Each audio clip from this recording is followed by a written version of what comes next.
Before calibration, we should prepare the following things: a set of MFD6OC, a straight beam probe, an interconnect cable, a CS15 test block, some coolant.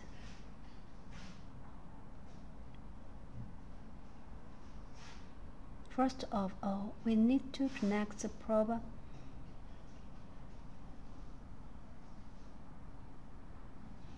to the MFD6OC with interconnect cable, then start the instrument by pressing the power button, and we get into main program interface. Secondly, press the channel button and choose an empty channel.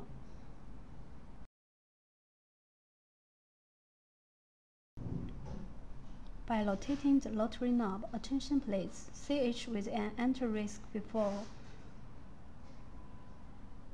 means the channel has been used and has data stored. CH without any asterisk means empty channel available. For MFD6OC, there are 1000 data store channels in all. After channel selection, press the probe button and then set up the parameters of probe type, probe frequency, and wafer size. We can do the parameter setting with the rotary knob and direction buttons.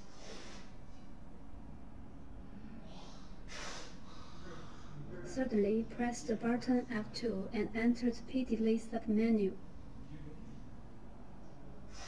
By using the straight beam probe to test on steel block, the material sound velocity should be set to 5,920 mm per second, which is the velocity of longitude wave in steel. We need to set the start distance to 225 mm, that is test block thickness, and then set the terminal distance to 450 mm, that is double the test block thickness. After that, press the range button and set the test range to a value which is a little more than double the test block thickness.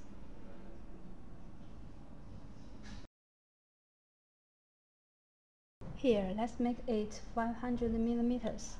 This operation is to ensure that we can see both the first echo and the second echo on the screen. After all the parameter settings, put the straight beam probe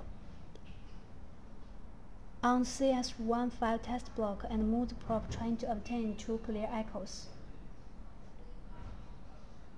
If you can't get a clear echo, press the gain button to manually by rotating the knob.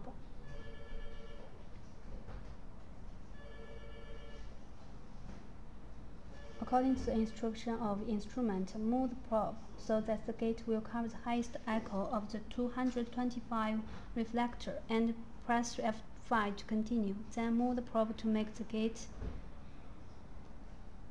cover the highest echo of 450 mm reflector, and press F5 to finish the calibration.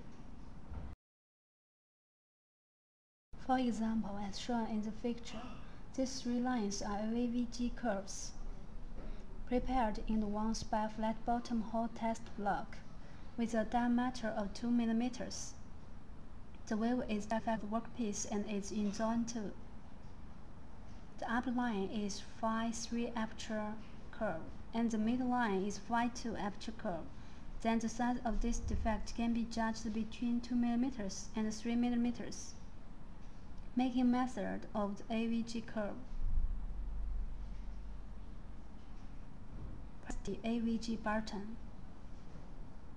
Then press F2 to enter AVG curve production interface.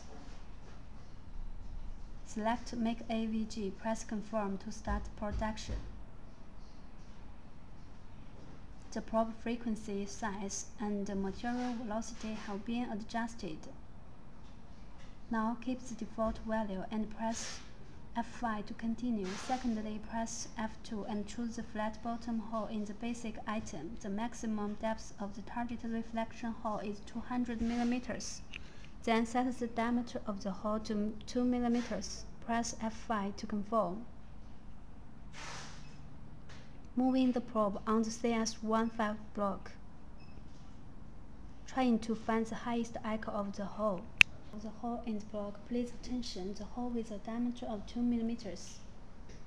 is at the depth of 200 mm of the block.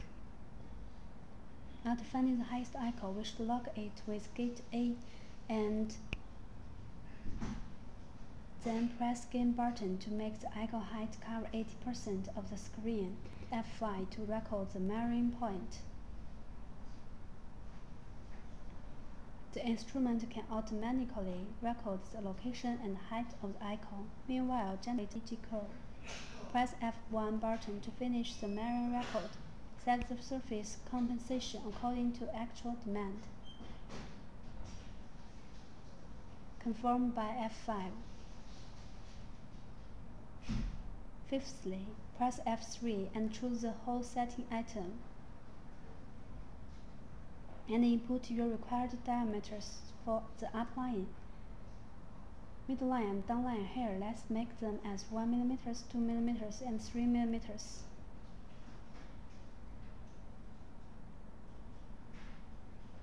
This curve takes a flat bottom hole with a 2 mm diameter and locating at 200 mm and makes 3 mm, 2 mm, and 1 mm as diameters of the upline, midline, and downline. Then AVG curve is made.